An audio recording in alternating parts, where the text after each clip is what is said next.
Hey guys, Dion from DionVideoProductions here. In this video, I'm going to be showing you how to create and export a transparent text PNG image from Final Cut Pro X. Let's get started. Now, Final Cut Pro X is probably not the first application that comes to mind when you think of doing something like this. However, I always think it is best to get the most out of an application, especially one that costs $300. Not to mention the fact that doing this, in this case creating a watermark, is useful for content creators and video editors alike. So being able to do this in one application will save you time in your production process.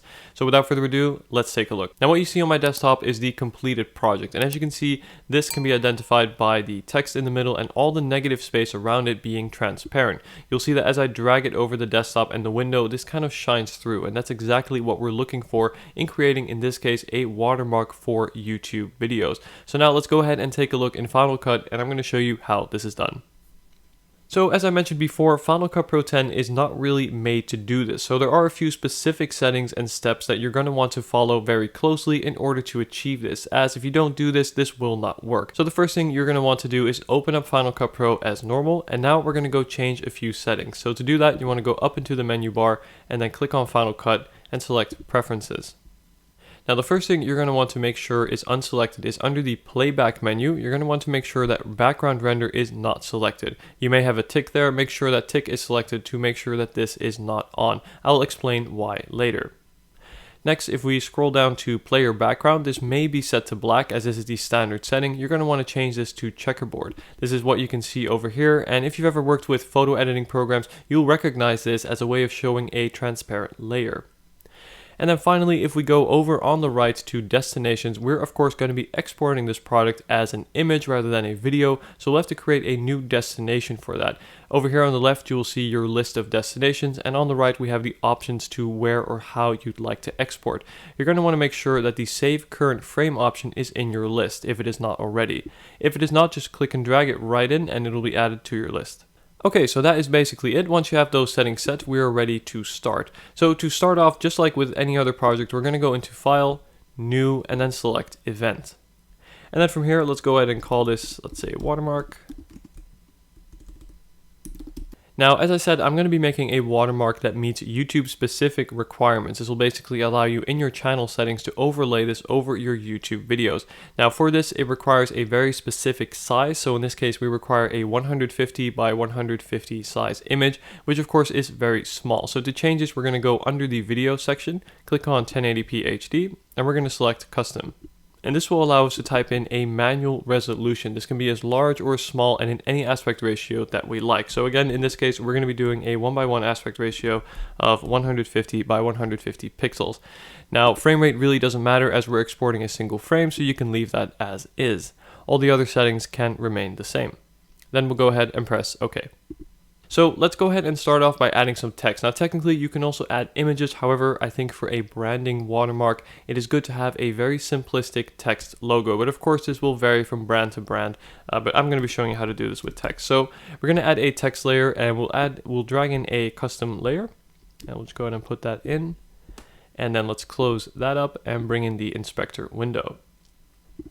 Now, of course, you can type anything you want. I'm going to be putting the initials of my company, DionVideoProductions, and then we're going to go ahead and select that and make it a little bit bigger. So we're just going to go into the size here and drag that up.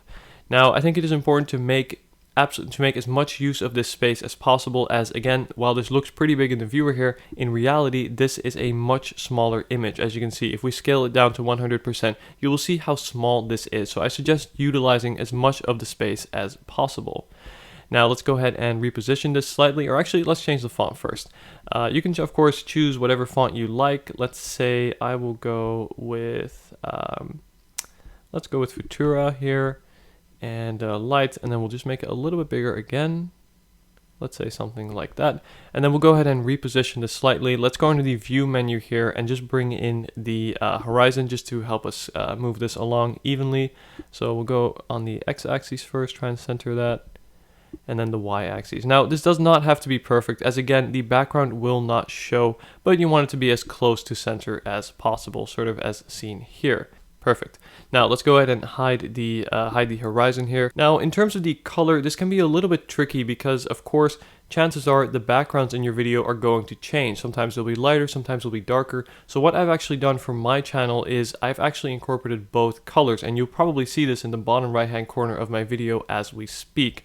Now, in order to do this, we're going to duplicate this layer. So we're just going to select it, and then we're going to hold Option and then click and drag above. And as you can see, it will duplicate this layer. So now we'll have two of the same.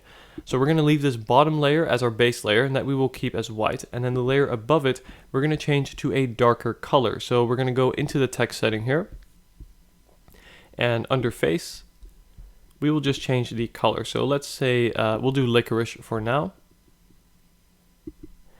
And then what we're going to do, we're going to sort of emulate a shadow. So in order to do that, we're just going to leave it right above it and just move it slightly to the right and slightly below to make it look sort of like a light is being casted from the top left corner down. This will sort of create also a nice 3D effect as well. So in order to judge how far, this is a little bit of trial and error, but it is not very far at all. You just want to move it out of the way a little bit, no more, as you don't want it to be too drastic, because that'll make the text look very thick, which you don't want either. Let's say something like that. And I've also now just realized that I need to change the order of these layers. So let's just go ahead and swap these around here. So you want the black layer on the bottom and then the white layer on top. Of course, you can also do it the other way around. However, this way I think is most visible and least distracting in your videos. So as you can see, we now sort of created a little bit of depth to this logo, almost looking like a light is being casted on it. And the good thing about this is whether you're looking at a white or black background, one of the two will show, whether that's the front layer or the layer in the back. Okay, so once you've created this and once you're happy, let's go ahead and export. Now to do this, we're going to go into the export menu as always, and now you'll have a new option, which remember we dragged in earlier, which is the save current frame option.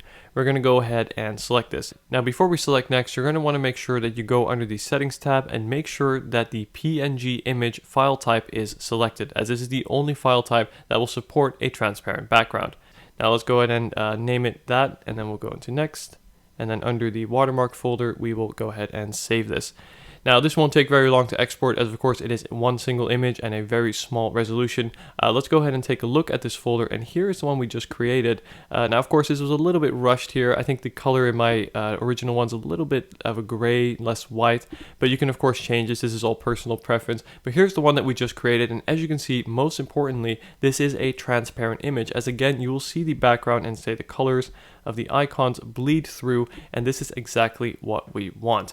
Now to confirm that the resolution is correct, we can also press Command I, and you'll see that the dimensions are correct at 150 by 150.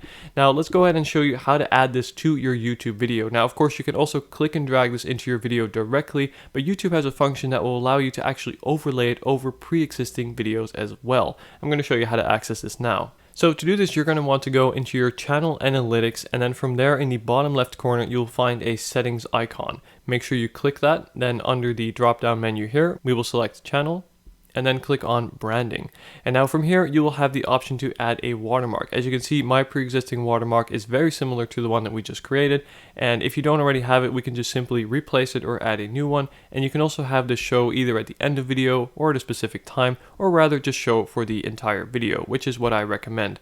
Now to show you how this looks, I have a video of mine playing right now, and you can see that at the moment I have sort of a white background, but as you can see with the dual colors that I've chosen between the white and the black, this is still clearly visible. Now again, note how small this logo is. If we play it in full screen, you will see this is still a very small part of the video, so make sure you use as much of that space as possible when you're working with the 150 by 150 aspect ratio image. Now, one thing I just want to quickly clarify, and that is the importance of not rendering your project. You'll remember that in the start of the video, I turned off the auto render setting, and here is why. As you can see, this part of the project has not been rendered. That'll be indicated by the dots above it. If I'm going to go ahead and render this by pressing Ctrl-Shift-R, you'll see that it is now rendered, but the transparent background disappears. And now if I go to export that same image, let's call this Watermark 2. I'm going to go into the same folder here.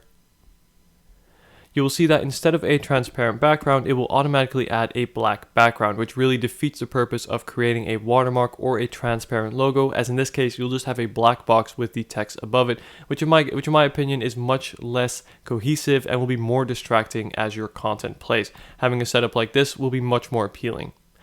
So anyway guys, thank you very much for watching this video. Hope this helped you out. If it did, be sure to leave a like down below and subscribe for more content like this. Also let me know if you have any questions or feedback. Thank you for watching.